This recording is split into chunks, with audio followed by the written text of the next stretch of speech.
Ugh. Now, intoxication. Let me tell you something about intoxication.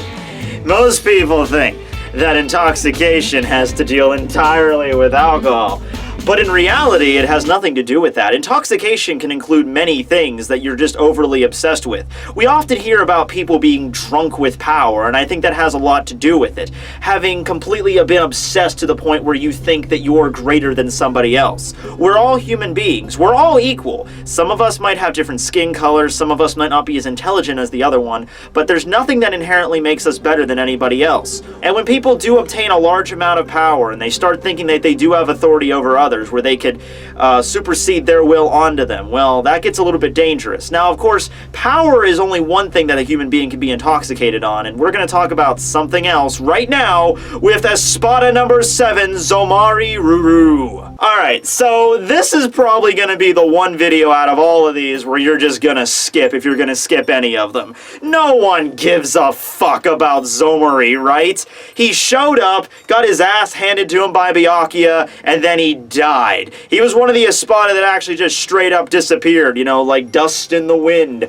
Well, anyway, I like Zommari, and I like his power, although I feel like Kubo didn't flush him out that much, and any personality that he might have had just kind of got overshadowed by Byakuya being present and the battle getting underway. See, a lot of the other Espada, they had a lot of setup for them, you know, beforehand. You know, it wasn't just like Grimmjow was being thrust into battle. We got flashbacks with Grimmjow. We got him interacting with Aizen and his Fracciones. We had interactions with them before they got into their major fight that killed them. Zommari, we didn't have that. Well, okay, we did have that, but it was very fucking brief. The only time that we got really any introspection on Zommari's character is after Rukia defeated Aranjero. Zommari arrived at Aranjero's palace. He sees the defeated Zommari before him, and he laments the existence of the former one of the... You know, keep in mind, Aranjero used to be one of the most powerful Espada in the original set, so he lamented the death of him. It's like, ah, I see Aranjero Rureaux, the last of the original Espada has passed.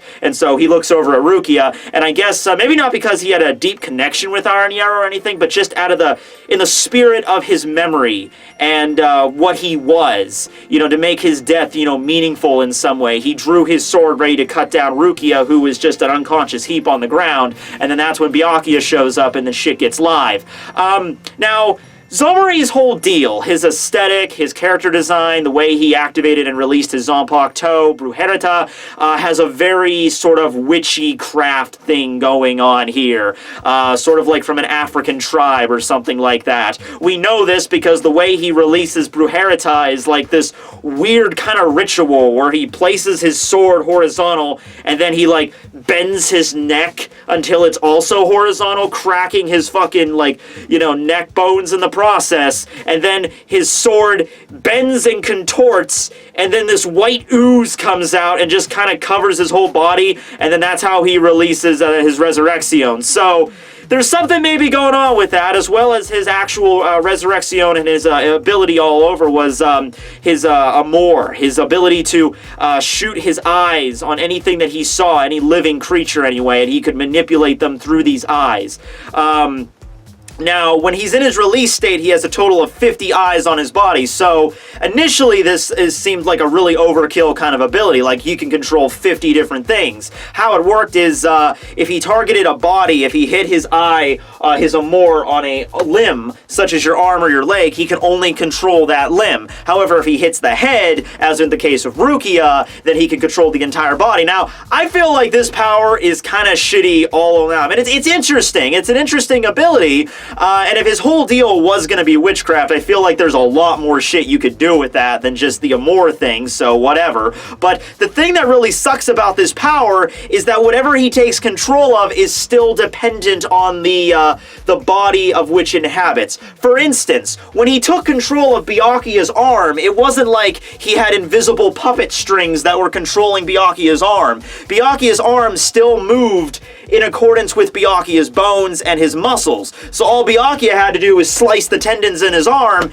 and it was completely useless to Zommari. That ability would be so much more badass if it just overrided control together, kind of worked like a puppet strings, where he could just manipulate Byakuya's arm regardless of whether or not his muscles were ripped or his bones were broken. That would have been a way cooler way to go about it.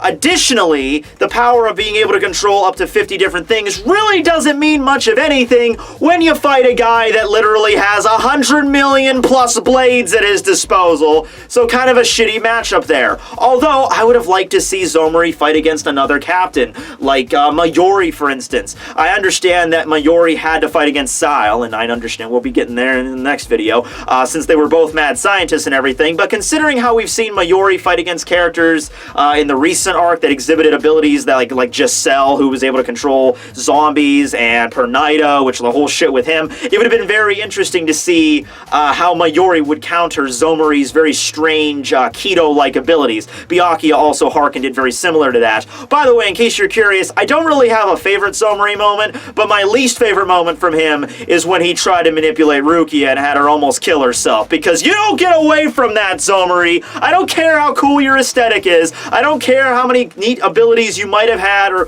potentially could have had if Kubo might have... Okay, he probably only had the one ability, but I like to think that he could have had more. But that all shit goes out the window when you fuck with my girl, alright?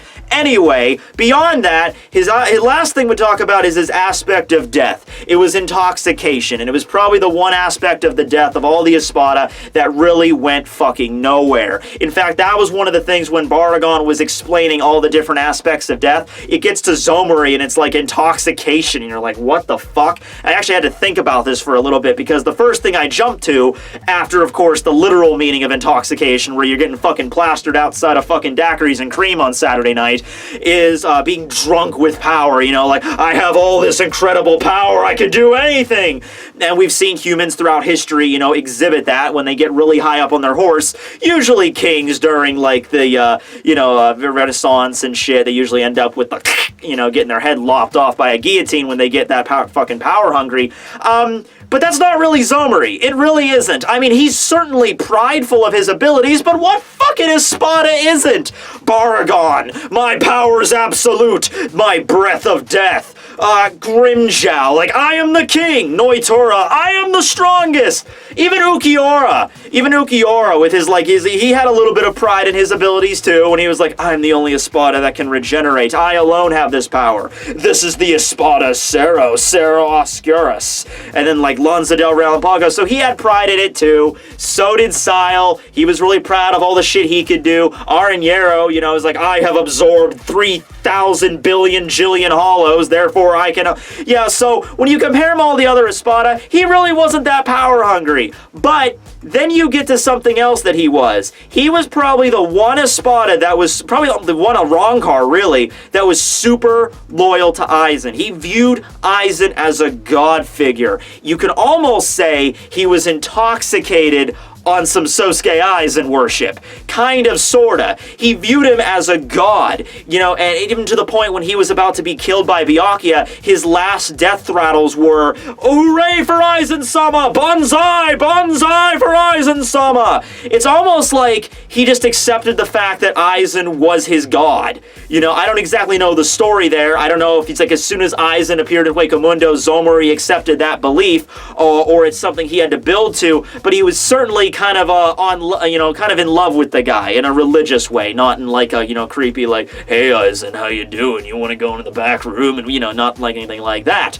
But yeah, and that's also led to ruin a lot of times too. I think it's that, it goes back to that old saying, you know, too much of anything can be a bad thing. It doesn't matter if it's money or power or, in this case, faith. With it comes to faith, somebody that literally just spends all their time worshiping God or Jesus, you know, that can have some pretty damn negative effects, especially if they start, you know, it's like, oh, hey, Jesus wants me to go out and kill some people tonight. Yeah, yeah, that might get a little bit too shaky, so everything in moderation. That's the best way I could come up with it there. Anyway, I feel kind of stupid for even asking this, but what's your favorite moment from Zommari and your least favorite moment from Zommari? Personally, I think it was during the fight with Byakuya. That's just me, though.